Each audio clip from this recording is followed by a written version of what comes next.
இந்த square root சம்ம 10 வினாடிகள்ல எப்படி போடுறது உங்களுக்கு சொல்லித்தரேன், கவனமா கவனிங்க. சோ இந்த ரூட் 32ங்கிறத எப்படி பிரிக்கலாம்?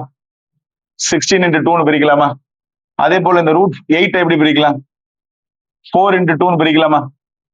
இப்போ இதை எப்படி பிரிக்கலாம்? Root 16 into root 2 minus root 4 into root 2. இப்ப ரெண்டுலயும் ரூட் 2 காமனா இருக்கா? வெளியே எடுத்துடலாமா? பேலன்சிங் என்ன இருக்கு? ரூட் 16, இங்க ரூட் 4. சரியா? அப்போ ரூட் 2 into ரூட் 16ஓட வேல்யூ என்ன? 4 4s are 16 இல்லையா? 2 2s are 4. கரெக்டா? அப்போ ஸ்கொயர் ரூட் into 4 minus 2 2. அப்போ 2 root 2. சரியா? இதான் சரியான விடை. சோ இந்த மாதிரி கணக்குகளை எளிய முறையில செய்யணும் அப்படின்னு சொன்னா மறக்காம நம்ம சேனலை சப்ஸ்கிரைப் பண்ணிக்கோங்க. உங்க நண்பர்களுக்கும் ஷேர் பண்ணுங்க, அவங்களுக்கும் பயனுள்ளதா இருக்கட்டும். ஒவ்வொரு முறை நம்ம சேனலுக்கு நீங்க வரும்போதும் இந்த மாதிரியான ஷார்ட்கட்டை ஈஸியா கத்துக்கலாம். சரியா? தினந்தோறும் 6 மணிலிருந்து 7 மணி வரைக்கும் ஒவ்வொரு நாள் காலையிலையும் நம்ம நேரடி கணித வகுப்புகள் இலவசமா எடுக்கிறோம் உங்களுக்காக.